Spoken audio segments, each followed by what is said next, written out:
Assalamualaikum. I hope you're doing well. Welcome to the third lesson of our module number 3, which is going to be about present perfect tense. Here's a question for you. Have you ever wondered why natives say I have seen that movie and not I saw that movie जब भी कोई experience की बात आती है? That's something to wonder about, right? Don't worry, you'll get the answer of this question till the end of this lesson. First of all, let's look at the structure of present perfect tense. Basic form में क्या इसका आता है? Have और has with a past participle. Past form के साथ have और has हम add करते हैं. जैसे अगर I, you, we और they words हैं तो उनके साथ हम add करेंगे have with past participle which is eaten for example. या फिर he और she और it के साथ हम has add करेंगे with the past participle.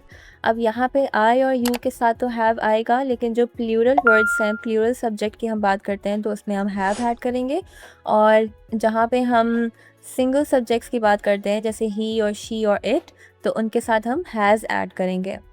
Negative form present perfect का जो है that starts with have not और has not with a past participle. ठीक है, जैसे they have not eaten, she has not eaten, that will come in the negative form. Questions का form देखें तो हैव और has plus subject plus past participle. For example, has she eaten question mark. ठीक है, have they eaten question mark. तो ये एक question form आ गया प्रेजेंट परफेक्ट का. यहाँ पे कुछ मैंने इरेगुलर्स टू वॉच दिए हैं, जैसे these are some of the words which we are going to use in present perfect tense. For example, seen, gone, been, eaten, written, done, tried, and there are so many more. Okay, you have to also practice their pronunciation. Okay, so we are going to understand some of the usage of present perfect tense. Let's start with the first use, which is experiences in your life. Anytime up to now, अभी से अभी तक आपके जितने भी experiences रहे हैं आपकी लाइफ में, वो आप डिस्क्राइब करोगे तो आप किस फॉर्म में डिस्क्राइब करोगे? प्रेजेंट परफेक्ट के. कीवर्ड्स आर एवर, क्वेश्चंस में यूज़ करेंगे, नेगेटिव में नेवर यूज़ करेंगे, बिफोर, इन माई लाइफ, सो फार, ऐसे कुछ वर्ड्स हम यूज़ करेंगे प्रेजेंट परफेक्ट में. For example, have you ever tried Pakistani biryani from Hyderabad question mark. What is this? This is asking about life experience. Time का हमें नहीं पता इसमें. ठीक है, that's not a problem. This is a question about an experience which comes in present perfect tense. Second example is I've never been to the northern areas of Pakistan. अब इसमें जो है there haven't been any kind of experience. ठीक है, तो वो share कर रहा है. Now this also comes in present perfect. Third example is she has visited Karachi 3 times. अभी तक उसने 3 times कराची विजिट कर लिया है. तो ये भी एक जनरल लाइफ फैक्ट हुआ, लेकिन काउंट के साथ. अच्छा, use number 2. Now use number 2 is recent actions affecting now. For example, कुछ keywords हम पहले देख लेते हैं, जैसे just मतलब very recently, अभी की ये बात है. already मतलब sooner than expected, मतलब अभी ही हो गया. yet means अभी तक वो चीज़ नहीं हुई but expected है. सही है. Let's look at some of the speaking examples. For example, I have just finished this lesson. I'm ready for the next one.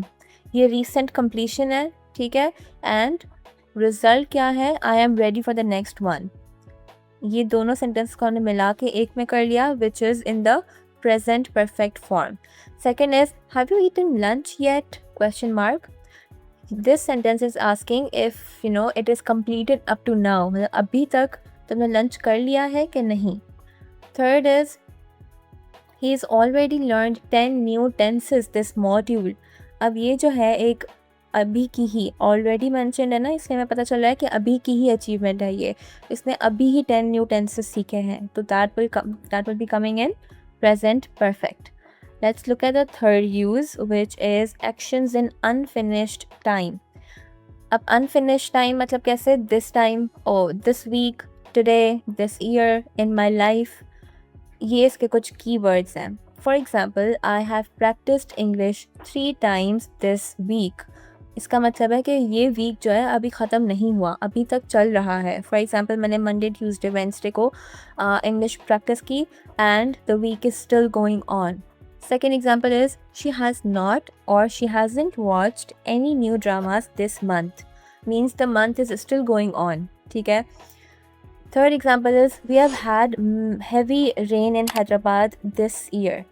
We have had जब आता है ना, अच्छा have और had दोनों साथ आ सकते हैं सेंटेंस में, ठीक है। This is that example. Have had हम तब यूज़ करते हैं जब फिनिश हो रहा हो, ठीक है। जैसे we have had heavy rain in Hyderabad this year. Year अभी भी अनफिनिश्ड है। अगर मैं बोलती लास्ट ईयर तो ये सेंटेंस सारा पास्ट में चला जाता, लेकिन मैं दिस ईयर बोल रही हूँ इसीलिए ये प्रेजेंट में है, लेकिन हो भी चुका है ये इवेंट। लेकिन उसके ही साथ साथ ये सेंटेंस में जो भी हम चीज़ मेंशन कर रहे हैं, जैसे ईयर का मैंने मेंशन किया, तो that is also going on. You see where कहाँ पे चीज़ एक हो भी चुकी है, एक चल भी रही है, तो उसको हमने प्रेजेंट परफेक्ट में ऐसे शेप करना है। अच्छा, कंट्रास्ट स्टेप इज़ के if a time is finished use past simple, जैसे लास्ट वीक या यस्टरडे। जैसे मैंने अभी बताया कि दिस ईयर को मैं अगर लास्ट ईयर कर लेती तो वो पास्ट सिंपल में चला जाता, but I have turn this into this year means the year is not finished yet, तो वो इसमें प्रेजेंट परफेक्ट में आ जाएगा। Okay, so we have come to the end of part 1, and in the next part we're going to learn more examples with some interactive activities as well. I hope this was a fun part. I will see you in the next part. Till then, bye.